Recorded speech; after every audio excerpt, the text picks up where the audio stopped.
Veteran sportscaster and all-around broadcast journalist Bob Costas appeared on Meet the Press and talked about sports and politics and their long marriage being intertwined for quite some time. From Jackie Robinson breaking the color barrier to Billie Jean King advocating for gender equality, and of course Tommie Smith and John Carlos, we'll get to them in a moment. He argues that the dismissal right now of both his legacy and the legacy of sports being intertwined with the real world is both ignorant and ahistorical. Now, Costas is praised for his sports broadcasting and praising sports itself for uniting diverse fans under one banner, but also warning that the current tone we have in political tension often turns toxic and tribal.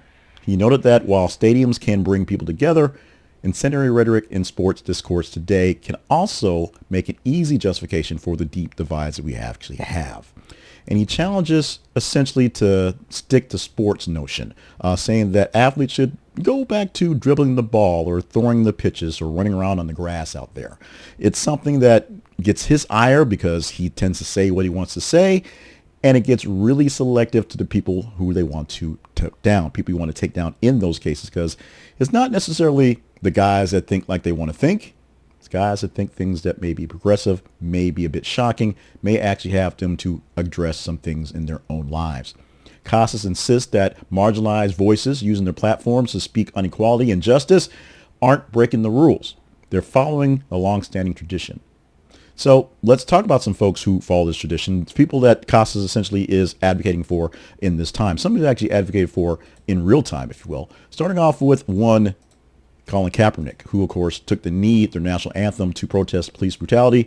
And he did that after he first didn't want to acknowledge it, but then an actual veteran said, why don't you take a knee, because that's what we do when we do some show love for a fallen soldier. That's what he did. That turned into a thing. And in fact, Donald Trump wanted to punch him in the mouth or something like that.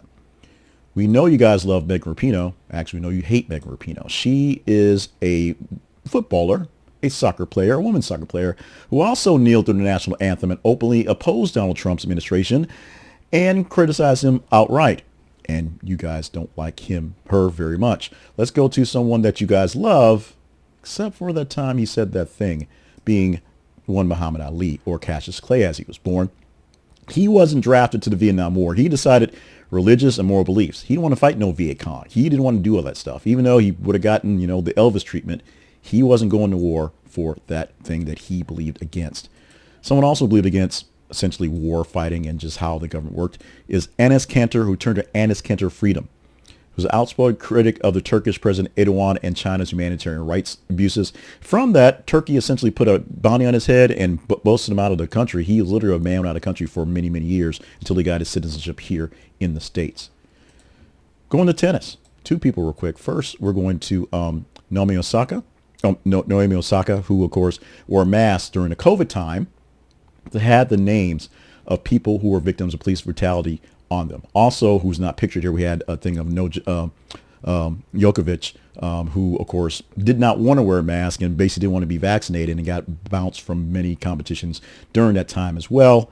And, of course, as I said, we would get to them, and that is the protests at the Olympics. This being, of course, Tommie Smith and John Carlos in the 1968 Olympics, showing the Black Power salute on the medal podium for all the world to see. They were expelled from Olympic Village and received death threats when they got back home from this one.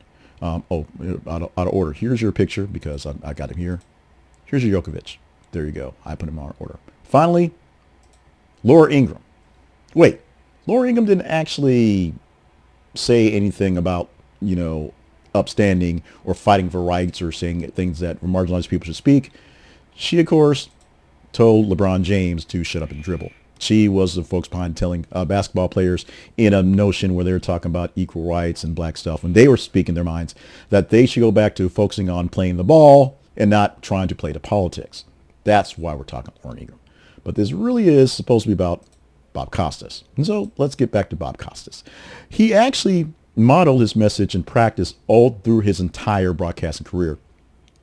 He even now, when he does any sort of promotion in any sort of game, because the broadcasters have to sell the game and sell product, he doesn't do gambling promotions because of what's going on. He also he's not shy about sharing political views. even in a broadcast, often criticizing the last two presidents, Trump and Biden, more or less anytime he had a chance to. He stands that with a idea that a commitment to speaking the truth is bigger than some commitment to watching people play the game, regardless of backlash or commercial pressure. Because the game is the game. The game brings us here and it gives him a platform, and it's why we're here.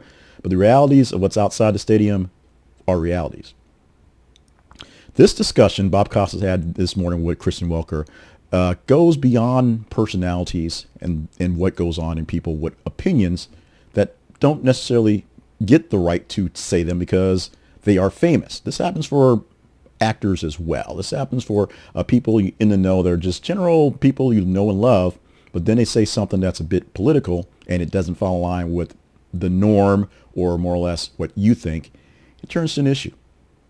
It turns into a broader issue that people have to actually address. To that, Bob Costas says, get over it. Drop the cloak of neutrality and recognize that athletics is as much of a battleground for cultural values as it is a field of play. It's a reality that we probably should think more about. And as he says, get over yourselves, understand it, and try to have a decent dialogue with someone who may not think like you, who's sitting in the bleachers next to you while you're cheering on that guy in the sports ball team.